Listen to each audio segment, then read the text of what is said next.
Halo semuanya, welcome back to my YouTube channel. Oke, ini kita lanjut ya untuk soal UAS Kimia kelas 11 semester 1. Ini yang part 2-nya. Yang part satunya udah ada di video sebelumnya, udah diupload ya, nanti tinggal cek aja. Atau nanti cek aja nih di playlist yang judulnya itu adalah soal UAS semester 1. Kayak gitu ya. Oke, ini soalnya acak ya, random, jadi dia nggak berurutan. Kita mulai untuk soal yang pertama. Nih. Perhatikan struktur H3PO4 atau asam fosfat, ini sudah dikasih tahu struktur Lewisnya. Pasangan elektron yang terbentuk secara kovalen koordinasi ditunjukkan pada nomor berapa? Oke, sebelumnya ini saya jelas sedikit singkat tentang kovalen itu apa. Oke, nanti kalau teman-teman misalnya pengen tahu lebih lanjut, nanti cek aja. Saya cek nanti bakalan cantumin linknya itu di description box ya, atau di bawah video ini, kayak gitu. Nanti materi-materinya itu nanti saya cantumin di sini. Oke. Terus nanti kalau yang kovalen ini nanti dibagi jadi 3, yaitu ada yang namanya kovalen tunggal, kovalen rangkap 2, dan kovalen rangkap 3. Oke. Dan ikatan kovalen itu terbentuk karena apa? Karena pemakaian pemakaian bersama elektronnya. Jadi masing-masing unsur yang berikatan itu mereka masing-masing membutuhkan elektron. Karena mereka masing-masing membutuhkan elektron, jadi mereka sharing atau memberikan masing-masing elektronnya untuk dipakai bersama. Kayak gitu ya. Jadi kalau misalnya ini dia ikatan tunggal, berarti masing-masing unsur yang berikatan itu memberikan satu elektron. Kalau dia rangkap 2, berarti masing-masing elektron, masing-masing unsurnya ngasih 2. Kalau dia rangkap 3, berarti masing-masing unsurnya itu memberikan 3. Oke, sedangkan kovalen koordinasi, nah ini kovalen koordinasi ini dia juga pemakaian bersama, ada tapinya. Jadi pemakaian bersama ini elektron yang dipakai bersama itu cuma berasal dari salah satu unsur. Jadi unsur yang lainnya itu dia nggak memberikan elektronnya. Jadi misal ya, ini A dan B itu berikatan. Oke, jadi yang memberikan sepasang elektronnya itu cuma A aja atau cuma B aja, kayak gitu. Jadi salah satunya itu dia nggak ngasih elektron, kayak gitu ya. Sekarang kita cek di sini yang mana. Oke, sebelumnya kita harus tahu dulu nih elektron valensinya berapa. Karena kan untuk membuat struktur Lewis yang kita gunakan itu adalah elektron valensinya, kayak gitu. Ini udah dikasih tahu nomor atom masing-masing, berarti kita buat konfigurasinya dulu ya, supaya kita bisa tahu elektron valensinya berapa. Ini 1s1, berarti elektron valensinya ini. Berarti ini elektron valensinya sama dengan 1. Terus oksigen di sini nomor atomnya 8. Berarti ini 1s2, 2s2, 2p, ini 24, berarti ini 2p4. Ini kan terakhirnya 2s sama 2p ya, berarti tinggal dijumlahin aja, jadi elektron valensinya itu 6. Kalau dia P ini 15, berarti 1s2, 2s2, 2p6, 3s2, 3p berapa nih? Ini kan udah 10, berarti ini 3. Oke, ini elektron valensinya yaitu 5. Jadi yang kita tulis struktur Lewisnya itu adalah yang elektron valensinya. Oke, jadi bukan nomor atomnya ini. Nah, di sini kita cek nih, ini udah beda ya simbolnya. Jadi kan simbolnya Lewis itu dia bisa bulatan seperti ini, atau bulatan kosong, atau silang kayak gini bisa. Oke, ini udah dikasih tahu, udah dibedain nih. Jadi ini sangat membantu, kayak gitu ya.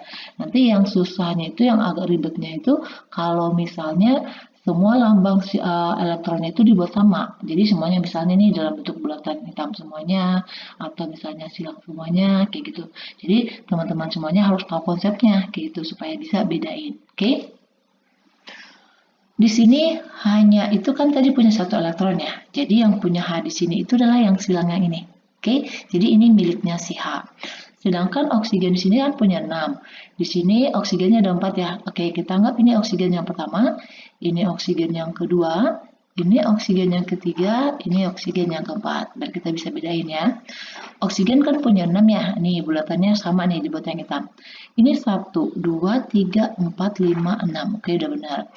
Ini kan H sama O ini berikatan. Si H-nya ngasih satu elektron yang ini. Si O-nya juga ngasih elektron, ya kan? Sama-sama ngasih satu, berarti itu tunggal, ya kan? Berarti yang ini, berarti ini bukan bukan kovalen koordinasi. Karena kan tadi kovalen koordinasi itu adalah salah satu unsurnya yang memberikan sepasang elektron, kayak gitu. Kalau yang kedua ini kan punya ya O ya, yang bulatan ini. Kalau yang silang ini itu punyanya P. P kan punya 5 ya. Ini 1, 2, 3, 4, 5. Nah, berarti ini sama-sama ngasih, berarti ini juga bukan kovalen koordinasi. Karena kan masing-masing ngasih 1 nih. Sedangkan kalau yang nomor 1 ini masing-masing ngasih 1 juga ya. Ini juga bukan kovalen koordinasi. Kalau yang 5, nih cara gampangnya cepat nih. Ini kan elektronnya sama nih, ya kan? Berarti kalau elektronnya sama, itu kemungkinan itu adalah kovalen koordinasi. Karena yang ngasih kan cuma salah satu, kayak gitu. Sekarang kita lihat nih, siapa yang ngasihnya? Ternyata yang ngasihnya P ya, karena kan ini P-nya nih 1 nih, ini 2, ini 3, ini 4, ini 5, kayak gitu. Sedangkan O-nya di sini dia nggak berikan apa-apa, karena kan ini ada 1, ini 2, 3, 4, 5, 6, gitu. Jadi udah jelas yang nomor 5 ini yang merupakan kovalen koordinasi. Oke, bisa ya. Lanjut lagi untuk soal yang kedua. Perhatikan model atom berikut ini. Oke, jadi untuk model atom seperti ini, teman-teman semuanya harus tahu ya, bisa bedain kalau misalnya modelnya seperti ini punya siapa? Apakah Dalton, Rutherford, J. Thomson, Niels Bohr, atau Heisenberg, kayak gitu. Oke, saya yakin semuanya, semuanya udah bisa ya, teman-teman semua udah bisa. Ini adalah model atomnya siapa? Good, bentar. Ini punyanya Rutherford. Oke, dan sering juga ini disebut dengan model atomnya itu adalah model atom tata surya. Oke, sekarang yang ditanya itu adalah kelemahannya. Berarti kita cari kelemahannya ya. Apa yang menjadi kelemahan teorinya si Rutherford ini? Oke, kita lihat yang A dulu. Hanya mampu menjelaskan spektrum atom hidrogen. Oke, ini bukan. Ini teorinya si Bohr. Oke, ini teorinya Bohr. Tidak mampu menjelaskan spektrum atom-atom berelektron banyak. Nah, ini kelemahan. Tapi kelemahannya siapa? Kelemahannya si Bohr. Jadi si Bohr itu dia cuma bisa menjelaskan spektrum pada atom hidrogen. Atom hidrogen kan elektronnya cuma 1 ya. Makanya kelemahannya itu ini. Dia tidak mampu menjelaskan kalau elektronnya itu banyak. Gitu. Terus yang C-nya tidak dapat menerangkan alasan elektron tidak jatuh ke dalam inti. Ini juga kepada Bohr. Oke, karena kan model atom Bohr itu kan seperti ini. Jadi dia nggak bisa jelasin kenapa elektron yang ada di sini nih nggak jatuh ke intinya ke sini. Kayak gitu. Ini juga bukan. Bertentangan dengan teori gelombang elektromagnetik Maxwell. Ini yang benar ya. Oke. Sedangkan kalau yang I-nya, gaya sentripetal terbentuk akibat adanya gaya tarik-menarik antara elektron dan gaya inti atom. Ini benar. Ini punyanya si teorinya Rutherford. Tetapi yang ditanyakan adalah kelemahannya. Jadi nanti intinya ini itu akan tarik-menarik dengan elektronnya yang ada di luarnya. Karena kan inti itu dia bermuatan positif. Gitu. Oke, lanjut lagi untuk soal yang berikutnya. Perhatikan model atom berikut ini. Oke. Saya yakin sih udah pada bisa ya. Oke, ini kan dia seperti ini ya. Yang hijau-hijau ini adalah itunya, elektronnya. Oke, ini punya siapa? Good. Ini punyanya Bohr. Oke, dan ini yang kita gunakan untuk konfigurasi elektron. Oke, ini untuk konfigurasi elektron yang menggunakan kulit ya, yang ada K, L, M, N, kayak gitu. Jadi ini kulit K, L, M, sampai seterusnya, kayak gitu. Kalau dia bola pejal seperti ini, siapa? Good. Ini punyanya Dalton, oke. Sedangkan ini tadi yang udah baru kita bahas, ini punya Rutherford ya, oke. Sedangkan kalau bentuknya seperti ini punyanya, ini adalah asas ketidakpastian dari Heisenberg dan Schrödinger. Oke, Heisenberg. Nah, yang asas ketidakpastian ya, yang elektron itu tidak dapat ditentukan di mana kebolehjadiannya. Jadi coba maksudnya kita tidak dapat menentukan titik pastinya itu di mana. Kita cuma boleh menentukan bisa menentukan kebolehjadiannya. Gitu. Sedangkan kalau yang kelima, ini punyanya siapa? Punyanya Thomson atau yang sering disebut juga dengan roti kismis, ya kan? Jadi yang elektron di luar ini yang dianggap sebagai roti kismisnya, sedangkan yang yang bulatan ini yang disebut dengan kismisnya, sedangkan yang hijau ini yang bermuatan positif itu yang rotinya. Oke, berarti sekarang urutan yang benar yang mana? Jelas pasti yang Dalton ya. Oke, ini semuanya Dalton. Kita belum bisa eliminasi nih. Yang dua siapa? Benar. Jadi yang ini pertama tadi, yang kedua itu adalah Thomson. Yang kedua nomor 5, berarti antara ini ya. Ini kita udah bisa eliminasi nih, salah. Terus setelah Thomson siapa? Pinter. Yang ketiga adalah Rutherford. Oke, ini berarti sama. Terus yang keempat, nih Niels Bohr. Oke, yang keempat Niels Bohr. Yang kelima itu adalah punyanya si Heisenberg. Oke, jadi Heisenberg itu yang terakhir. Jadi jawabnya E. Kalau yang teori Bohr itu model atau Bohr ya, itu konfigurasi yang kulit, yang KLMN. Tetapi yang konfigurasi yang menggunakan subkulit, oke, yang konfigurasi menggunakan subkulit yang ini. 1s2, 2s2, itu punyanya Heisenberg. Oke, bisa ya. Lanjut lagi. Perhatikan pernyataan berikut ini. Ini ada pernyataannya, kita langsung itu ya. Yang ditanya adalah yang merupakan teori atom Bohr. Oke. Jika elektron pindah ke lintasan dengan tingkat energi, ini pindah lintasan dengan tingkat energi lebih rendah, maka elektron akan memancarkan energi. Oke. Teori atom Bohr itu kan model atomnya seperti ini ya, yang ada kulit itu kalau Bohr. Oke. Jadi ini intinya nih, inti. Oke, kita anggap elektronnya itu ada di sini, yang akan pindah. Ya, kalau sesuai dengan pernyataan yang pertama, katanya jika elektronnya itu pindah ke tingkat energi paling rendah. Oke, ini kulit pertama K, ini L, ini M. Ya, jadi kulit yang paling bawah itu di rendah itu di bawahnya ya. Jadi kalau dia elektron ini pindah ke bawahnya, dia akan memancarkan energi. Oke, ini yang proses terbentuknya itu kembang api. Tetapi kalau misalkan dia naik ke atas, ini akan menyerap energi. Oke, karena kan dia butuh energi untuk naik ke atasnya, ke tingkat energi yang lebih tinggi atau ke kulit terluarnya, kayak gitu. Ini benar ya, ini punyanya Bohr. Atom terdiri atas inti atom bermuatan positif dan hampir seluruh massa atom terpusat pada inti. Ini bukan. Elektron dapat mengelilingi inti bergerak seperti gelombang. Oke. Elektron beredar mengelilingi inti pada lintasan tertentu. Yang paling tepat yang mana? Yang 4. Oke, jadi elektron itu dia bergerak di kulitnya ini. Oke, sedangkan yang ketiga, ini elektron mengelilingi inti bergerak seperti gelombang. Ini adalah asas ketidakpastian. Oke, ini yang punya Heisenberg. Berarti ini bukan. Nah, berarti kita bisa tahu dong, ini yang 1 benar, 4 benar. Yang 2 jelas salah ya, duanya tadi sudah salah. Berarti jawabnya adalah yang C, ya kan?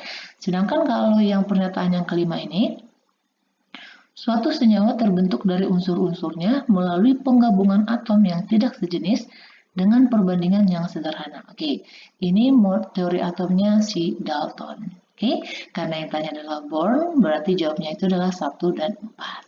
Bisa ya? Lanjut lagi. Unsur yang terletak pada periode 5A, golongan 5A dan periode 5 memiliki konfigurasi. Oke. Ini harus perlu tahu ya untuk menentukan konfigurasi, yaitu dari kalau menggunakan subkulit. Nih, kalau terluarnya itu adalah S, ini ada dua kemungkinan. Kalau dia terakhirnya S1, ini berarti golongan 1A. Kalau terakhirnya itu 2, ini berarti golongan 2A. Oke, sedangkan kalau untuk yang kedua, yaitu jika terakhirnya itu S sama P. Ya, kalau terakhirnya S sama P nanti tinggal ditambahin aja ya. Misalnya ada elektronnya A, di sini ada B masing-masing ya. Ini tinggal ditambahin aja. Oke, dan ini dia antara golongan 3A sampai 8A. Oke, sedangkan kalau yang ketiga itu antara kalau ada S sama D. Kayak gitu ya. Jadi kalau terluarnya itu adalah subkulit S sama D, ini golongan B. Oke, jadi misal nih ini ada 2, ini 6. Nanti tinggal tambahin aja. Ini berarti golongan 8B. Oke, perlu nih ada tambahan ya.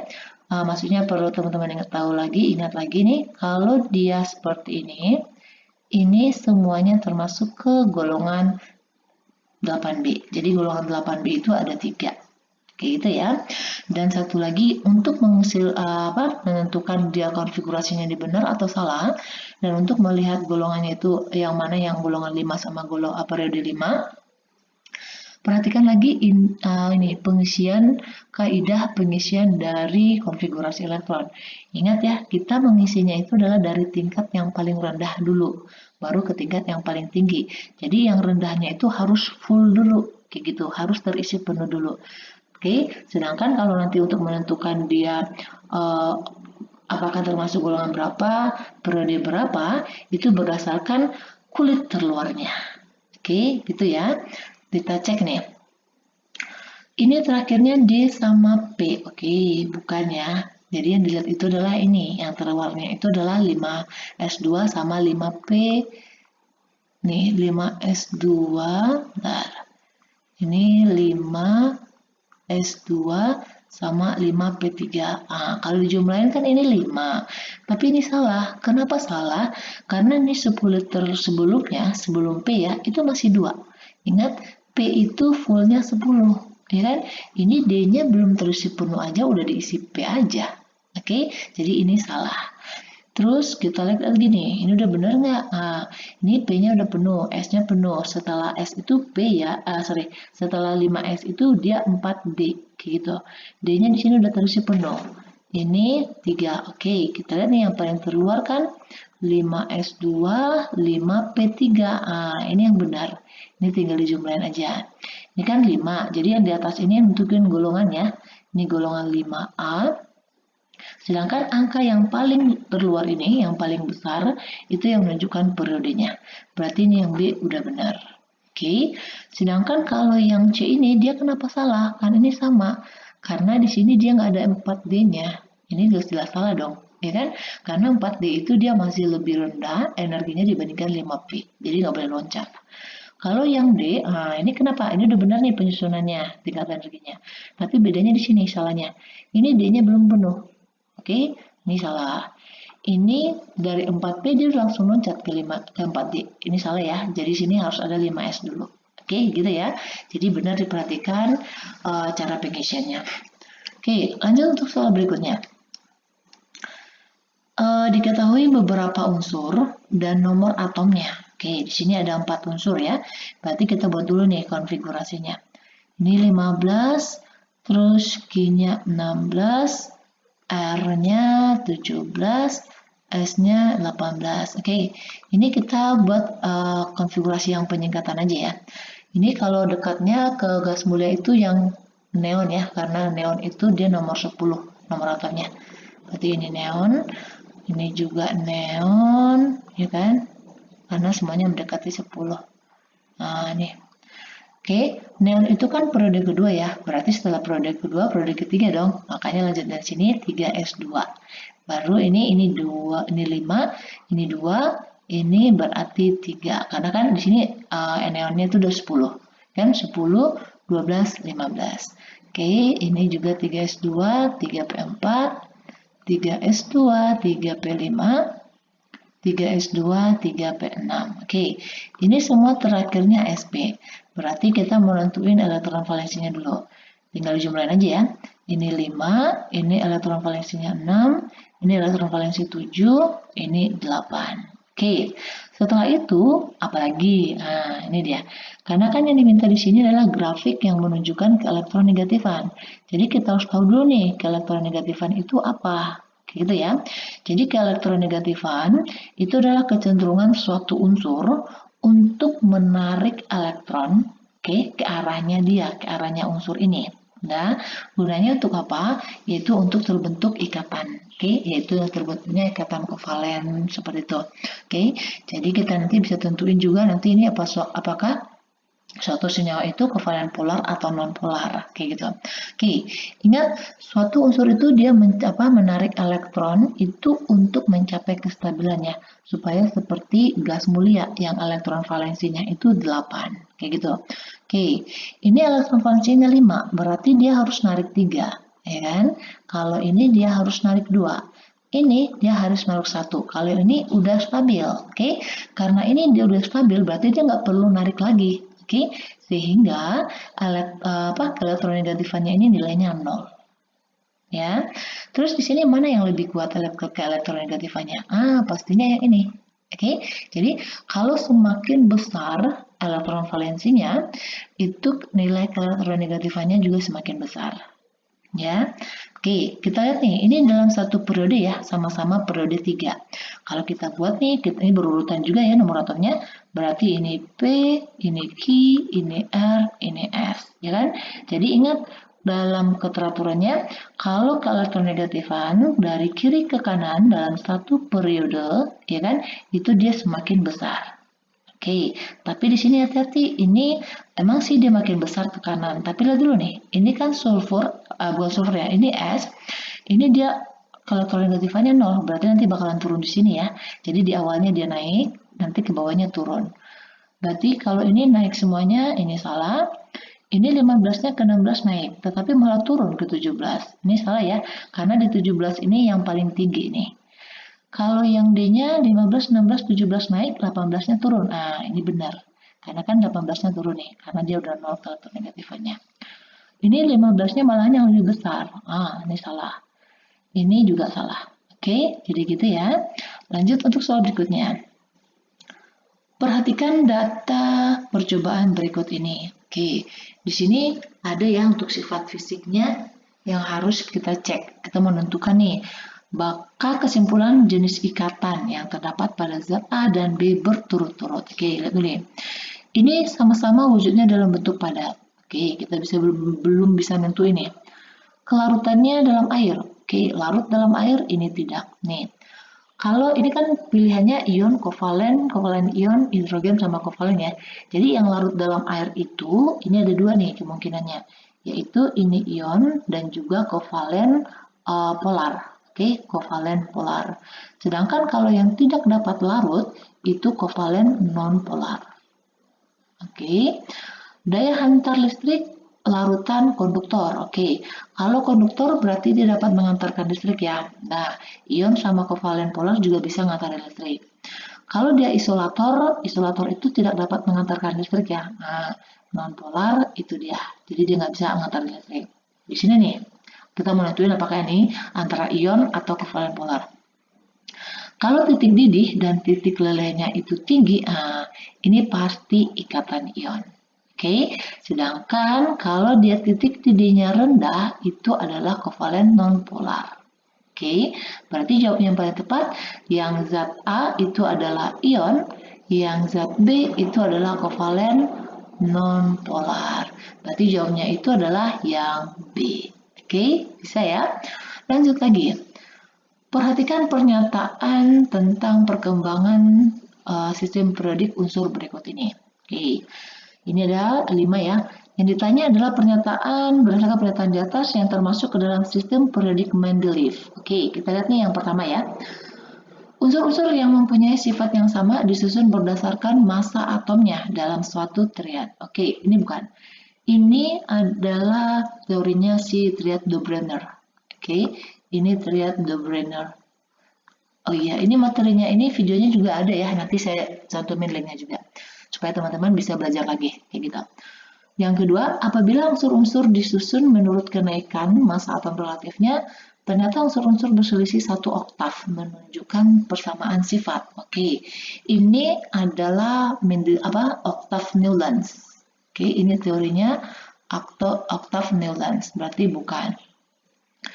Sistem periodik disusun berdasarkan kenaikan massa atom dan kemiripan sifat, di mana unsur yang dengan sifat yang sama diletakkan dalam satu kolom dari atas ke bawah. Nah, ini dia. Ini yang punya Mendeleev. Oke, dan teman-teman perlu tahu nih, yang golongan sama periode, oke, itu ditentukan oleh Mendeleev. Ya, jadi ini adalah sistem periodik yang pertama digunakan yang ada golongan sama periodenya. Terus kalau yang keempat, urutan unsur dalam tabel sesuai dengan kenaikan nomor atom. Oke, kalau ini mostly ya, ini yang kita pakai sekarang ya. Jadi dia mengikutannya juga, dia pakai ini. Jadi nanti ada penjelasan juga kenapa ini dibuat oleh Moseley lagi, karena ada perbedaannya kayak gitu ya, dengan ada kesalahan pada Mendeleevnya. Oke.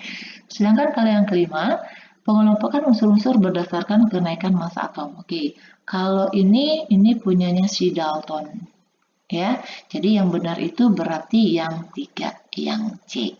Oke, lanjut ke 11. Jika unsur A, nomor atomnya 7, dan B, mereka berikatan, yang ditanya struktur Lewis yang tepat. Oke, ingat kalau buat struktur Lewis, itu berarti kita pakai elektron valensinya ya. Berarti kita buat dulu nih konfigurasinya. Ini berarti 1s2, 2s2, 2p, ini udah 4, berarti ini 3. Kalau untuk B-nya ini 17, berarti yang mendekati neon ya. Kita buat penyingkatannya aja. Neon ini udah 10, berarti ini 3s2, 3p, 5. Oke, elektron valensinya berarti lihat ini sp, ini berarti 5. Ini elektron valensinya, ini sp, tinggal tambahin aja, ini 7. Oke, ini lebih gampang ngapain? Menangkap dong ya, kalau 5 ya. Jadi dia lebih butuh atau dia lebih gampang menangkap 3. Oke, ini dia menangkap 3 elektron, ini dia menangkap 1 elektron. Kalau dia sama-sama menangkap elektron, ini berarti dia akan terbentuk ikatannya adalah ikatan kovalen. Oke, karena pemakaian bersama elektron. Atau ini sesama unsurnya itu adalah unsur non-logam. Jadi unsur non-logam itu unsur yang membutuhkan elektron ya. Oke. Terus nih, mana yang tepat? Oke, ingat ya, berarti ini kalau kovalen berarti pemakaian bersama. Ingat harus oktet. Oktet itu maksudnya harus 8 elektronnya. Oke, kita buat nih, siapa yang di tengah-tengah? Kayak gitu ya, siapa yang mingkat? Oke, ya biasanya sih ya, yang mingkat itu kalau dia elektron valensinya itu lebih kecil. Berarti di sini A. A itu butuh 3 ya, sedangkan si B-nya dia butuh 1 masing-masingnya. Nah, ini nih saya maksud. Ini kan dia bulatannya sama semuanya. Jadi agak ribet-ribet dikit kayak gitu. Oke, kita buat dulu nih punyanya si A. Dia punya 5 ya. 1, 2, 3, 4, berapa ya? 5. Oke, nih. Ini saya bedain aja ya supaya bisa kelihatan nih. Ini kan si A dia ngasih 1 nih. Nah, si B juga ngasih 1 supaya dia si B-nya itu dia 8 sekarang. Ya kan? Jadi dia ngasih 1 yang ini, si A-nya juga ngasih 1. Itu yang namanya katan kovalen. Sekarang coba cek, ini udah 8 belum? Udah ya. Nah, ini maksudnya jadi udah harus oktet. Ini juga sama, ini ngasih 1 nih sama si B. Di sini ada B-nya. Oke. Kalau kita hitung, ini juga udah 8. Nah, oke. Yang ini juga sama. Nih, ini juga ada dikasih B-nya masing-masing ngasih 1. Nah, ini juga 8. Oke, sekarang kita cek. Si B tiga-tiganya udah 8. Si A-nya udah 8 belum? Ini 1, 2, 3, 4, 5, 6, 7, 8. Nah, udah pas 8 kan? Berarti sesuai yang ini yang mana yang benarnya? Yang ini, yang C. Begitu ya, gampang ya. Lanjut lagi untuk soal yang ke-20. Nih. Perhatikan konfigurasi elektron di bawah ini yang memiliki konfigurasi yang stabil. Oke, ini ada kata kuncinya. Kalau dia stabil itu dia subkulitnya ya. Subkulitnya itu terisi setengah penuh, oke, setengah penuh atau penuh. Maksudnya di sini gimana? Misal ya, kalau subkulit D itu penuhnya berapa? 10. Setengah penuhnya berapa? Nah, 5. Oke. Kalau S penuhnya berapa? 2. Setengah penuhnya 1. Kayak gitu. Terus kalau P penuhnya 6. Setengah penuhnya berapa? 3. Kayak gitu ya. Jadi yang dalam keadaan seperti ini yang disebut dia stabil. Jadi bisa dalam keadaan penuh atau setengah penuh. Sekarang kita cek nih. Ini oke. Ini penuh, setengah penuh, ini setengah penuh. Oke. Kalau yang ini penuh, ini setengah penuh, enggak, ini bukan setengah penuh ya, karena kan P itu dia isinya 6. Oke, ini juga bukan ya, sorry, ini bukan setengah penuh, enggak setengah penuh, bukan penuh juga. Kalau ini setengah penuh, berarti ini bukan. Oke, kalau ini dia bukan penuh, bukan setengah penuh, ini juga bukan. Nah, kalau ini, berarti yang ini ya, hati-hati. Ini kan 4S2, ini 3D9. Oke lah, 4S-nya itu full 2. Tapi D-nya gimana? D-nya kan di sini 9. Nih, lihat deh. Apakah di antara yang dua ini? Enggak penuh dan enggak setengah penuh. Jadi ini bukan stabil. Yang stabilnya itu yang ini, ya kan? Jadi 4S1 3D10. Jadi S-nya itu dia setengah penuh, sedangkan D-nya itu penuh. Kayak gitu. Makanya jawabnya itu adalah yang D. Oke? Bisa ya? Oke, demikian dulu untuk pembahasannya yang untuk part yang kedua ini. Semoga teman-teman semuanya bisa kebantu ya. Nanti ingat kalau misalnya butuh yang materi yang tadi ya, cek aja di description box-nya atau di bawah video ini nanti udah ada linknya, nanti tinggal diklik aja. Oke, please jangan lupa subscribe dan jangan lupa di-share juga. Nanti untuk part yang ketiganya ya, ditunggu ya. Oke, demikian dulu. Terima kasih.